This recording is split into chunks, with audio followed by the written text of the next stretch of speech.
Hi beautiful people, welcome back to my YouTube channel. This is me guys, Sanu and you are watching Sun Non-Stop. तो guys दोबारा से एक नई video लेकर आ चुके, तो फटाफट से लाइक, सब्सक्राइब एंड शेयर कर दीजिएगा। और सेकंड चैनल का लिंक भी डिस्क्रिप्शन के अंदर है। यार मैं तुम लोगों को पहले बता रही हूँ, वहाँ पे बहुत अच्छी, बहुत इन्फॉर्मेटिव वीडियोस बनती है, तो आप लोग मिस कर रहे हो। आप वहाँ जाके जो है सब्सक्राइब लाइक नहीं ना कर रहे, तो you guys are missing something. Okay, तो आज की जो हमारी वीडियो है उसका टाइटल सीजेपी प्रोटेस्ट बहुत ज्यादा चल रहा है इंडिया के अंदर, और इस बहुत जिसे कहते हैं ना वायरल किस्म का ये टॉपिक है। मैं पॉलिटिकल इश्यूज को हटा के दूसरों की तरफ आती हूँ, फिर मुझे सजेशन आ जाती है, तो इसलिए जो है वो वीडियो पॉलिटिकल इश्यूज के भी ऊपर आती है और फनी कंटेंट भी लेकर, मतलब मिक्स किस्म का लेके आती हूँ कि हर बंदा यार खुश रह सके। तो आज रौनक इसके बारे में क्या कहते हैं, फटाफट से वीडियो के अंदर चल के देखते हैं। Let's start the video guys. तो आपको मिनिस्टर से रिजाइन करवाना है, बिंदास करवाओ। एजुकेशन सिस्टम देश का सुधरना चाहिए, क्योंकि हम सब स्टूडेंट्स के साथ हैं। मैं स्टूडेंट्स के साथ खड़ा हूं, लेकिन उसके साथ नहीं खड़ा हूं जो उमर खालिद के साथ खड़ा है। देश का आम आदमी हर एक स्टूडेंट के साथ खड़ा है, लेकिन उसके साथ नहीं खड़ा है जो कश्मीर को भारत का हिस्सा नहीं मानती। I am with students, but इस आदमी के साथ बिल्कुल नहीं खड़े हैं जो सोनम वांगचुक को 20-25 दिन भूखा रखता है, लेकिन खुद 2 दिन भी भूखा नहीं रह पाता। हम सब स्टूडेंट्स के साथ हैं, लेकिन उसके साथ बिल्कुल नहीं खड़े हैं जो हमारे संतों को बुरा बोलता है। बच्चे लाठी खा रहे होते हैं और ये खुद बर्गर खा रहा होता है। हम सब स्टूडेंट्स और उनकी फैमिलीज के साथ, लेकिन जो स्टूडेंट्स दुनिया से जा चुके हैं उनकी फोटो के सामने ये कूल्हे मटका रहा है स्टेज पर। देश इसके साथ तो बिल्कुल नहीं खड़ा है। बुरी बात होती है। स्टूडेंट्स के साथ पूरा देश खड़ा है, लेकिन जब सीता माँ और भगवान राम का मजाक उड़ाया जा रहा था मंच पर, तब ये आदमी ताली बजा रहा था। इसके साथ नहीं खड़े हैं हम। सीता के पति का नाम ले लेके खुद ट्रक पर ये आदमी खड़ा है और लाठी बच्चे खा रहे हैं। ये सोनम वांगचुक की बात कर रहा था। वो 20-22 दिन भूखे रहे। प्रोटेस्ट करने वालों से उन्होंने बार बार कहा कि खाना मत ठूसो, एक टाइम तो अनशन करो। उस टाइम ये लोग बिरयानी और आइसक्रीम पोस्ट कर रहे थे सोशल मीडिया पर। कम से कम एक दिन का अनशन करें। यहाँ जब आते हैं तो एक दिन का हमारे संवेदना में, सपोर्ट में दिन का कम से कम अनशन करें। मतलब जब तुम उस आदमी की नहीं सुन रहे हो जो तुम्हारे लिए इतने दिनों तक भूखा सो रहा है, नीट पेपर लीक हुआ था ना। सुने, यही रीजन है दोस्तों कि आज पूरा देश उन इनोसेंट स्टूडेंट्स के साथ तो है, लेकिन इन सेल्फ प्रोक्लेम्ड क्रांतिकारियों के साथ बिल्कुल नहीं खड़ा है। पुलिस उनको बुला रही थी बात करने के लिए, तो वो आप कह रहे थे कि वो छुप रहे थे। हाँ, तो छुप ही रहे थे, वो डर था कि हम डिटेन हो जाएंगे, छिप रहे थे। वो ये लोग का प्लान था ना कि कल वाले लोग ट्रायल था। स्टूडेंट से मैं ये रिक्वेस्ट करूंगा कि प्लीज प्लीज आप सही लोगों को हीरो बनाओ, जो आपके कॉज को सच में अंजाम तक पहुंचाएं, उसको फॉलो करो। सोच कर देखिए दोस्तों, आप जैसे इनोसेंट स्टूडेंट्स के ऊपर अगर एक गलत केस रजिस्टर हो जाए तो आपकी जिंदगी भर के लिए आप पर एक दाग लग जाएगा। और ये लोग, एक आदमी बर्गर खाते हुए आगे भी कूल्हे मटकाएगा, एक उमर खालिद को सपोर्ट करता रहेगा और एक निकल लेगा देश से बाहर।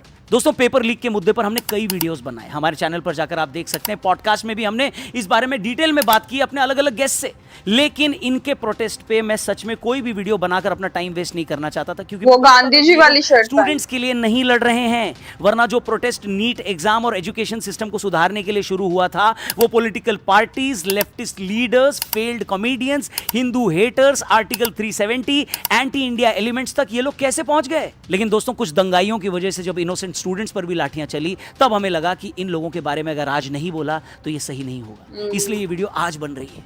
मैं बाकी यूट्यूबर्स और मीडिया वालों से रिक्वेस्ट करूंगा कि इन लोगों का सच दिखाइए। प्लीज थोड़ी रीढ़ की हड्डी ले आइए। सिर्फ अपने कन्वीनियंस से वो मत दिखाइए जो आपको पसंद है, क्योंकि कई यूट्यूबर्स सिर्फ अपने सब्सक्राइबर्स के हिसाब से सिलेक्टिव रिपोर्टिंग कर रहे हैं। हिम्मत करके इनका भी सच दिखाओ भाई साहब। यार मैं भी न्यूट्रल होके डॉलर के मुकाबले रुपया नहीं जो गिरते जा रहे हो। हेलो, बाकी कल राहुल गांधी भी प्राइम मिनिस्टर आवास के पास पहुंचे स्टूडेंट्स की मांग को लेकर। साथ में प्रियंका गांधी जी भी थी, बाकी लीडर्स भी थे। और जैसे ही वो वहां पहुंचे, आम आदमी पार्टी की तरफ से सोशल मीडिया पर इल्जाम चालू हो गया कि ये देखो राहुल गांधी ने सीजेपी का प्रोटेस्ट हाईजैक कर लिया। देखा आपने दोस्तों, इन पॉलिटिकल पार्टीज की रियलिटी क्या है। प्रोटेस्ट का क्रेडिट लेने के लिए ये मरे जा रहे हैं। ये लोग ये भूल गए हैं कि इनको स्टूडेंट्स के फ्यूचर के लिए लड़ना था, एजुकेशन सिस्टम के लिए लड़ना था, एकजुट होकर लड़ना था। लेकिन ना, मेरी लड़ाई को इसने हाईजैक कैसे किया, तू इतना लेट क्यों आया इस प्रोटेस्ट में, तेरी क्यों जल रही है, ये सब चल रहा है इनका। इनफैक्ट पेपर लीक पर कांग्रेस पार्टी जो ये धरना प्रदर्शन करी है ना कल, मैं एक छोटी सी बाइट सुनाना चाहता हूं प्रियंका जी की। ये कल सोशल मीडिया पर बड़ी वायरल हो रही थी, आप इसको देखो फिर आगे बढ़ते हैं। आपको मालूम है पेपर लीक की बड़ी समस्या है। गहलोत जी भी जानते हैं कि राजस्थान में भी पेपर लीक हुए थे, और ये एक बड़ी समस्या पूरे देश में है, सिर्फ एक प्रदेश की समस्या नहीं है। और बहुत इसको रुकवाने की कोशिश चाहे कितना भी की होगी गहलोत जी ने, लेकिन फिर भी बार बार ये हो रहा था। देखा आपने दोस्तों, इसीलिए एक मीम बड़ा पॉपुलर है। हिपोक्रेसी की भी सीमा होती है। और ये सीन देख करके स्टूडेंट्स को भी समझ में आ गया है कि ये लोग आपके फ्यूचर के लिए नहीं लड़ रहे हैं। लेकिन सीमा की कोई हिपोक्रेसी नहीं मिलकर होती। लड़ते, आपस में नहीं लड़ते। इसलिए आपको दोस्तों, आपको स्टूडेंट से मैं कह रहा हूं, आपको समझदारी से ये देखना पड़ेगा कि कौन आपके फ्यूचर के लिए लड़ रहा है और कौन अपने पॉलिटिकल फ्यूचर के लिए लड़ रहा है। और ये बात सोशल मीडिया पर भी लोग पोस्ट कर रहे हैं। एक पोस्ट ये देखिए जहां पर एक ने लिखा है कि हम तो स्टूडेंट्स के साथ आए थे, ये तो बांग्लादेश और नेपाल बनाने लगे, फीलिंग बिट्रेड। ये हमने एक्सपेक्ट नहीं किया था। तमाशा तो शुरू हुआ है नरेंद्र मोदी, अभी ये तमाशा शुरू हुआ है, अभी ये खेल शुरू हुआ है। और इस जज्बे का आंदोलन को, इस जज्बे का अंदाजा तुमको अभी नजर आ रहा हो। ये अभी पिक्चर बाकी है और इस पिक्चर का जब तुमको अंदाजा होगा तो तुम भी वो बांग्लादेशी की तरह या किसी और मुल्क की तरह असाइलम लेके कहीं और भाग जाओगे। इसके अलावा एक पोस्ट ये भी है कि हमने अपना घर छोड़ा, अपने पेरेंट्स से लड़ाई की, इस मूवमेंट का हिस्सा बने, लेकिन जब मेन पल आया तो ये लोग पीछे हट गए, हम आगे आ गए। ये लीडरशिप है क्या? मेन आदमी ट्रक पे खड़ा है और हम आगे लाठी खा रहे हैं। ये कितना डिसअपॉइंटिंग है। इसके अलावा एक पोस्ट ये भी आया कि पुलिस हमारी दुश्मन नहीं है। भीड़ से इस लेडी पर अटैक हुआ और ये बेहोश हो गई। मैं पीसफुल प्रोटेस्ट के लिए आई थी, लेकिन इन लोगों ने सब बिगाड़ दिया। #I quit। ये लोगों की परेशानी है दोस्तों, लोग ऐसा पोस्ट कर रहे हैं सोशल मीडिया पर। और दोस्तों एंड में ये वीडियो मैं दिखाऊंगा, बहुत वायरल है, जिसमें कुछ लोगों ने पुलिस को घेरा और मारा। ओह माय गॉड, इतना दिखा नहीं सकता दोस्तों मैं आपको, ऐसे कई वीडियोस हैं यहां पर शेयर नहीं कर सकता मैं आपसे। उन वीडियोस को देखकर लगा कि पुलिस पर पत्थर, डंडे और उनकी गाड़ी को तोड़ना और आग लगाने की कोशिश करना ये स्टूडेंट्स का काम उसके नहीं। नाक पर भी चोट अगर नहीं है स्टूडेंट्स का काम, तो फिर स्टूडेंट्स के बीच में ये लोग कौन थे, कहां से आए थे ये लोग? और इन्हीं लोगों की हरकतों की वजह से पुलिस घायल हुई और बच्चों पर भी डंडे बरसे। These are not students. They have said it themselves. We have not studied beyond class 12. We don't study. We are working. But they are masquerading and claiming to be students when somebody with a mobile phone to make a reel goes there. Watch this clip very carefully as they reveal who they actually are.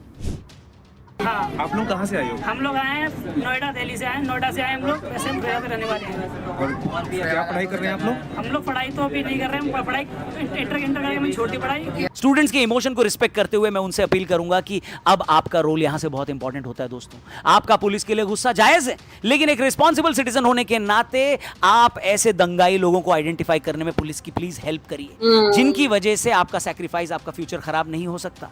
आप अगर ऐसे लोगों को जानते हैं जिन्होंने police पर attack किया, पब्लिक प्रॉपर्टी को डैमेज किया, गाड़ियां जलाई, नुकसान पहुंचाया, पुलिस को ऐसे लोगों को ढूंढने में मदद करिए, जिससे ये जो सारा नुकसान हुआ है उसकी भरपाई ऐसे ही लोगों के घर को नीलाम करके की जाए। ये दंगा करने वाले बिल्कुल नहीं बचने चाहिए। अगर आप इनको जानते हैं तो पुलिस को इनके बारे में जरूर बताइए। लेकिन चलते चलते दोस्तों उस मुद्दे के बारे में बात कर लेते हैं जो था तो सबसे इंपॉर्टेंट लेकिन पीछे रह गया, पेपर लीक। हमने कई पॉडकास्ट में कई बात कहीं और ही चली गई है पेपर लीक से। चर्चा की। इनफैक्ट सुप्रीम कोर्ट के एक बड़े वकील अश्विनी उपाध्याय जी से भी हमने पूछा कि पेपर लीक को रोकने के लिए फुल प्रूफ क्या सोल्यूशन हो सकता है, क्या कानून बन सकता है। इनफैक्ट सुप्रीम कोर्ट में कल ही सुनवाई हुई है, उन्होंने जो कहा वो हम सबको सुनना चाहिए। ये देखिए, पेपर लीक के मामले पर आज माननीय सुप्रीम कोर्ट में सुनवाई हुई है। मैंने माननीय सुप्रीम कोर्ट को यही कहा है कि पिछले 10 वर्षों में 25 बार पेपर लीक हो चुका है और अब तक लगभग 2.5 करोड़ लोग इससे प्रभावित हो चुके हैं। पेपर लीक के मामलों में कोई हमने स्टैंडर्ड इन्वेस्टिगेशन का प्रोसीजर नहीं बनाया है। पेपर लीक में कोई टाइम बाउंड इसका इन्वेस्टिगेशन नहीं होता है, कोई टाइमलाइन फिक्स नहीं है कितने महीने में इसकी जांच होगी। पेपर लीक के मामले के लिए कोई स्पेशल कोर्ट नहीं है, कोई टाइम बाउंड इसका ट्रायल नहीं होता। पेपर लीक के मामलों में जो पेपर लीक से पैसा जनरेट होता है उसकी कोई जांच नहीं होती है और केवल प्यादों को पकड़ा जाता है जो पेपर बांट रहे होते हैं। इसके पूरे नेक्सस को नहीं पकड़ा, इसीलिए तो लोग पकड़े नहीं जा रहे। जो लोग पेपर लीक में शामिल हैं उनकी पिछले 10 वर्षों में कितनी प्रॉपर्टी बढ़ी है उसकी भी जांच नहीं होती है। पूरी बात सुनने के बाद माननीय सुप्रीम कोर्ट ने इसको 11 अगस्त को फिर सुनवाई पर लगा दिया है। अगली सुनवाई इसको 11 अगस्त को हो। मैं आशा करता हूँ कि माननीय सुप्रीम कोर्ट इसके ऊपर एक टाइम बाउंड, एक इस पे इन्वेस्टिगेशन का टाइम बाउंड ट्रायल का एक दिशा निर्देश देंगे जिससे कि देश में पेपर लीक रुके।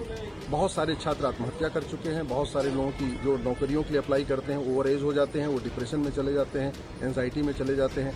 बहुत सारी आत्महत्या की घटनाएं भी इससे हुई हैं पेपर लीक के कारण। ये हमारे लिए बहुत ही जघन्य अपराध है पेपर लीक। दुर्भाग्यवश हमने इसको जघन्य अपराध डिक्लेयर नहीं किया है। मैं आशा करता हूं कि इसके ऊपर सरकार भी सकारात्मक कदम उठाएगी और बहुत जल्दी पेपर लीक को जघन्य अपराध घोषित किया जाएगा। 100% बेचारे स्टूडेंट्स की मेहनत है यार। आजीवन कारावास भी मिलेगा। सुना दोस्तों आपने, जब तक पेपर लीक पर सख्त कानून नहीं बनेगा तब तक ना कोई डरेगा और ना ये रुकेगा। पर स्टूडेंट से ये रिक्वेस्ट करूंगा कि प्लीज दोस्तों, please please choose your heroes wisely. ऐसे लोगों के साथ जुड़िए जो आपके फ्यूचर के लिए लड़ें, अपने पॉलिटिकल फ्यूचर के लिए नहीं। ये जितना जल्दी आप समझेंगे उतना ही इस देश के लिए सही होगा। आप लोग प्लीज अपना ध्यान रखें और ये वीडियो भी अपने दोस्तों से जरूर शेयर करिएगा। जय हिंद। ओके गाइज, आपके ख्याल में क्या, in my point of view, जो जितना मैंने आरजे रौनक को सुना और जितना मैंने न्यूज वगैरह को भी सुना, मैंने और भी जो है मेरे पास व्लॉग आए थे कि आप इनके ऊपर रिएक्शन वीडियो बनाए इनके ऊपर, लेकिन आरजे रौनक मुझे उन सब में से थोड़े ऑथेंटिक लगे। मैंने कहा चलो इनकी वीडियो के ऊपर रिएक्शन वीडियो बनाती हूँ। मेरे ख्याल से जो है वो स्टूडेंट को जो है ना एक आड़ बना के ना स्टूडेंट की, तो पीछे गेम कोई और ही चल रहा है। मतलब सारे जो है अपना मंजन या चूरन चमकाने के लिए ना स्टूडेंट्स को जो है वो सिर्फ एक पपेट बना दिया कि भाई मार तुमने खानी है, बाकी न्यूज और सबके सामने हमने आना, हमारे चेहरे सामने आएंगे कि हम अच्छे हैं, हमने आप लोगों के लिए ये सब कुछ किया। लेकिन स्टूडेंट्स बेचारों को तो फजूल में ही मार रहे हैं। कुछ लोग बीच में ऐसे भी हैं वो क्रिमिनल हैं, ठीक है, मैं तो उनको ऐसे ही बोलूंगी बिकॉज वो स्टूडेंट्स को भी मार रहे हैं, वो पुलिस वालों को भी मार रहे हैं।